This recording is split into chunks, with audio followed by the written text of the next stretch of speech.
नमस्कार दोस्तों, मैं हूँ राणा प्रताप रॉय, आपका दोस्तों एक बार फिर से स्वागत है आप सबका मेरे यूट्यूब चैनल पर, जिसका नाम है health and beauty tips by Rana Pratap Roy, यानी कि मैं। दोस्तों, आज के वीडियो का टॉपिक है बेटाडीन ऑइंटमेंट। बेटाडीन ऑइंटमेंट जिसके अंदर पाया जाता है पोविडॉन आयोडीन 5% और 10%, ये दो स्ट्रेंथ में मार्केट में मिलता है। इसका जो 5% का एक 25 ग्राम का जो ऑइंटमेंट होता है वो आपको लगभग 80 रुपये का मिल जाता है, और इसका जो 10% का जो 20 ग्राम का एक ऑइंटमेंट होता है वो आपको 145 रुपये का मिल जाता है। तो बहुत ज़्यादा महंगा भी नहीं है, लेकिन ये जो ऑइंटमेंट है बहुत काम का है।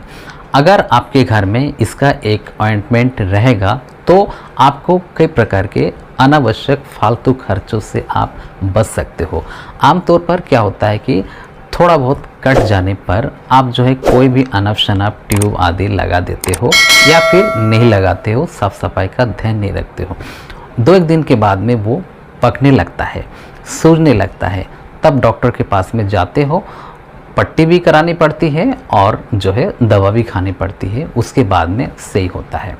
अगर ये ट्यूब होता आपके घर में तो इसका थोड़ा सा ऑइंटमेंट लगा देने के बाद में जख्म पकता नहीं और सही हो जाता।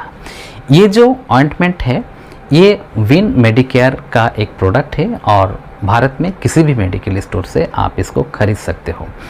ये जो ऑइंटमेंट है ये एक प्रकार का टॉपिकल यूज वाला ऑइंटमेंट है, और इसका इस्तेमाल शरीर के सतह पर किसी भी स्थान का जो कट है, घाव है, जला हुआ, छिला हुआ, या फिर किसी प्रकार का टाके आदि लगे हैं, एक्सीडेंट हुआ है, या फिर कोई फोड़ा हुआ है, उसका ऑपरेशन हुआ है, या अन्य किसी प्रकार का ऑपरेशन हुआ है, चाहे वो मलद्वार का हो, चाहे वो बगल का हो, चाहे वो अन्य किसी भी स्थान का हो, तो ये ऑइंटमेंट का इस्तेमाल आप वहाँ पर कर सकते हो।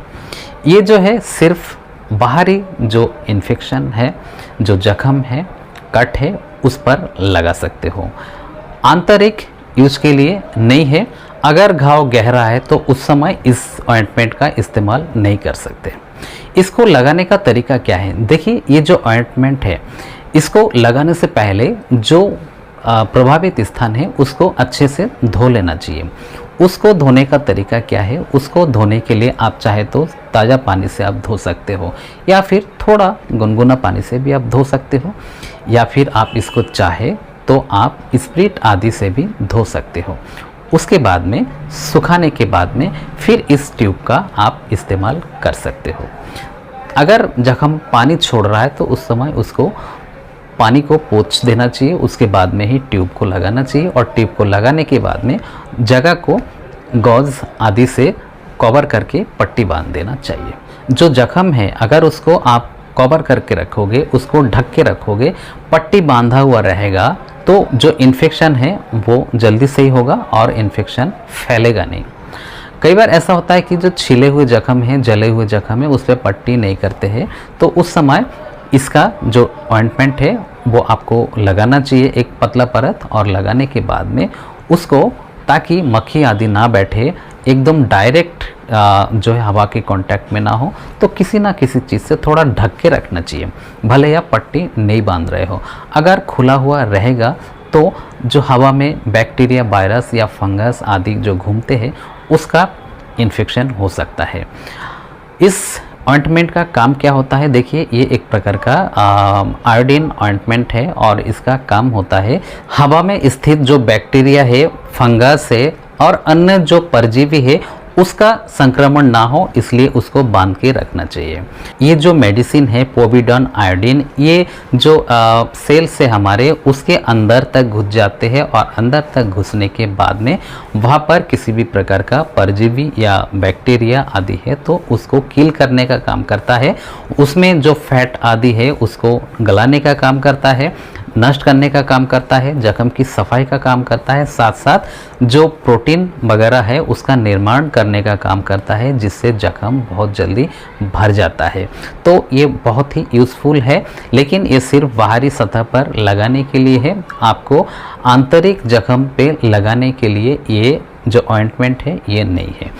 इसको कितनी बार लगाना चाहिए दिन में? अगर आप खुले में अगर लगा रहे हो, पट्टी नहीं बांध रहे हो, तो इसको आप दिन भर में 2 3 4 बार पतला परत लगा सकते हो, ताकि जो जख्म है उस पर एक प्रकार का नमी बनी रहे, किसी प्रकार का रूखापन आदि ना हो, इसलिए वहाँ पर लगाना चाहिए। कई बार ऐसा होता है कि इस ट्यूब का इस्तेमाल अन्य ऑइंटमेंट के साथ में मिला के भी किया जाता है। जैसे कि कई बार फोड़ा है तो वो पकने वाला है, पका नहीं ठीक से, तो उस समय भी क्या करते हैं कि इसका एक परत लगा देने के बाद में बांध देने से वो आसानी से पक जाता है और नरम हो जाता है वो खाल उसका, और वो पक के बाहर निकल आता है।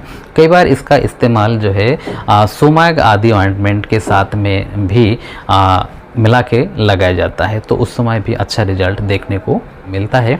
तो इसका काम होता है किसी भी प्रकार का जख्म है, चाहे वो ऑपरेशन का हो, टाँकों का हो, कटे हुए, छिले हुए, जले हुए किसी भी प्रकार का जख्म है, उसमें इन्फेक्शन ना फैलने देना, और अगर इन्फेक्शन है तो उसको जल्दी से जल्दी सही करना, उसमें जो बैक्टीरिया, फंगस आदि है उसको किल करना और प्रोटीन का निर्माण करना, ताकि जख्म जल्दी से जल्दी भरे। इसको लगाने के बाद में जो प्रभावित स्थान है वहाँ पर सूजन आ सकता है, खुजली हो सकती है, इचिंग हो सकता है। तो अगर इस प्रकार का दिक्कत है तो ये जो ऑइंटमेंट है वहाँ पर नहीं लगाए।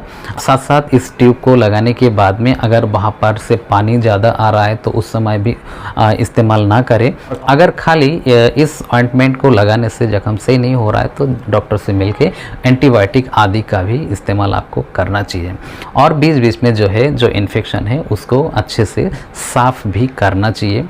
साफ़ करने के लिए आप NS, ताज़ा पानी, या फिर आप जो है किसी प्रकार का एंटीसेप्टिक सॉल्यूशन का इस्तेमाल भी कर सकते हो। चाहे तो आप बेटाडिन लोशन का भी आप इस्तेमाल कर सकते हो। तो बेटाडिन ऑइंटमेंट जो है बहुत अच्छा ऑइंटमेंट है। आपने इसके साइड इफ़ेक्ट के बारे में, प्राइस के बारे में और कैसे लगाना है उसके बारे में सब कुछ जाना। आशा करता हूँ कि बेटाडिन ऑइंटमेंट के बारे में जो भी जानकारी दी है आपको अच्छी लगी होगी, कुछ ना कुछ समझ में आया होगा। और अगर इसके बारे में कोई भी क्वेश्चन है आपके मन में तो आप कमेंट करके पूछ सकते हैं, इसका जवाब देने का पूरा प्रयास करूँगा। तो बेटाडिन ऑइंटमेंट के बारे में जो भी मैंने जानकारी दी है, अगर अच्छी लगी है तो वीडियो को लाइक करना, शेयर करना दोस्तों में, और अभी तक हमारे चैनल को आपने सब्सक्राइब नहीं किया है तो चैनल को सब्सक्राइब कर लेना और बेल आइकन को प्रेस कर लेना, और प्लीज़ ऑल पे प्रेस करना, ताकि इस प्रकार के वीडियो का नोटिफिकेशन सबसे पहले आप तक पहुंच सके। तो दोस्तों इसी कामना के साथ कि आप सभी स्वस्थ रहिए, सुरक्षित रहिए। जय हिंद, जय भारत।